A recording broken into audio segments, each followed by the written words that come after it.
கிச்சன்லேருந்து பச்சை பட்டாணி கிரேவி பண்ணி காமிக்க போகிறேன். வாங்க எப்படி செய்யலான்னு பார்க்கலாம். தக்காளி 2 பொடியாக நறுக்கி வச்சுருக்கேன். பெரிய வெங்காயம் ஒரு பெரிய வெங்காயம் பொடியாக நறுக்கி 2 கொத்து கருவேப்பிலை எடுத்து வச்சுருக்கேன். 2 டேபிள் ஸ்பூன் தயிர் எடுத்து வச்சுருக்கேன். அடுத்து 1/4 மூடி தேங்காய், 2 பச்சை மிளகா, கசகசா, மல்லி இலை, புதினா, இஞ்சி பூண்டு பேஸ்ட்டு நம்ம அரைச்சது இருக்குது போட்டுக்கிறலாம். கடாயில் தேங்காய் எண்ணெய் ஊற்றிருக்கேன். 2 டேபிள் ஸ்பூனு சோம்பு, கல்பாசி, ஸ்டார் போடுறேன். கொஞ்சமாக பொரியட்டும். இப்போ சோம்பு கல்பாசியில் நல்லா பொரிஞ்சிருச்சு. 2 கொத்து கருவேப்பிலை போடுறேன்.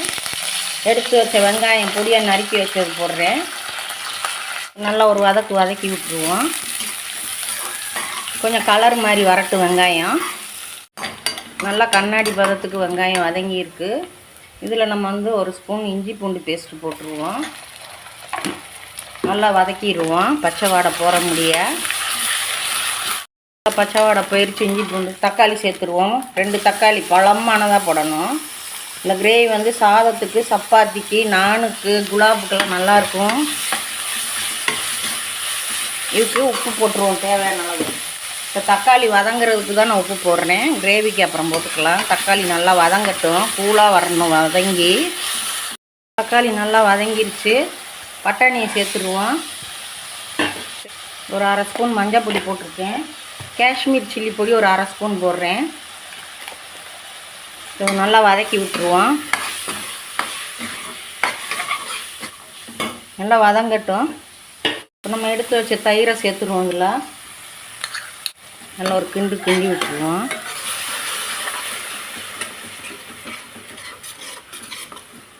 முதல் தக்காளி வதங்க தான் நம்ம உப்பு போட்டோம். இப்போ கிரேவிக்கு தக்கன உப்பு போட்டுடலாம். நம்ம செக் பண்ணிக்கலாம். அப்புறம் நல்லா சுடு தண்ணி கொதிக்க வச்சுருக்கேன்.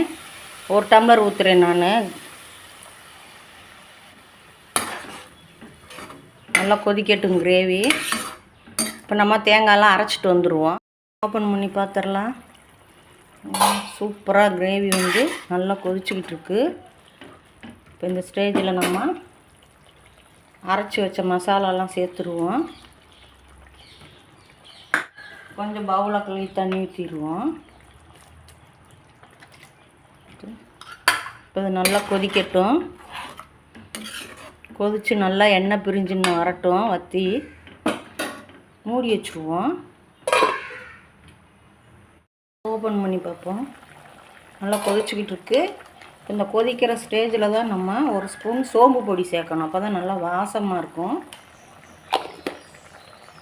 கிண்டி விட்டுட்டு மூடி வச்சுருவோம்.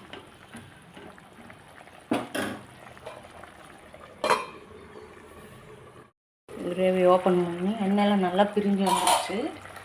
இந்த ஸ்டேஜில் வந்து நான் 1/2 ஸ்பூன் கறி மசாலா நல்லா ஒரு கிளறி விட்டுருவோம்.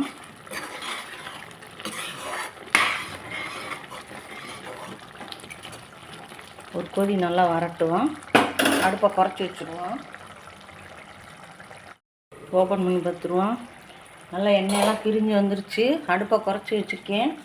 இதில் வந்து கொஞ்சமாக கஸ்தூரி மேத்தியை நல்லா கசக்கி போட்டுருவோம். பாருங்க, அவ்வளோதான். ஒரு 1/2 ஸ்பூன் நெய்யை ஊற்றி விட்ருவோம். அதில் நெய் அவ்வளோதான். நான் அடுப்பை அமர்த்திட்டேன். பச்சை பட்டாணி கிரேவி ரெடி ஆயிடுச்சு. இந்த மல்லி இலையை தூவிட்டேன். நீங்கள் இது வந்து சாதத்துக்கு, சப்பாத்திக்கெல்லாம் ரொம்ப டேஸ்ட்டாக இருக்கும். நீங்களும் இதேமாதிரி செஞ்சு பாருங்கள். ஷீலு கிச்சனுக்கு லைக் பண்ணுங்கள், ஷேர் பண்ணுங்கள், சப்போர்ட் பண்ணுங்கள். நன்றி.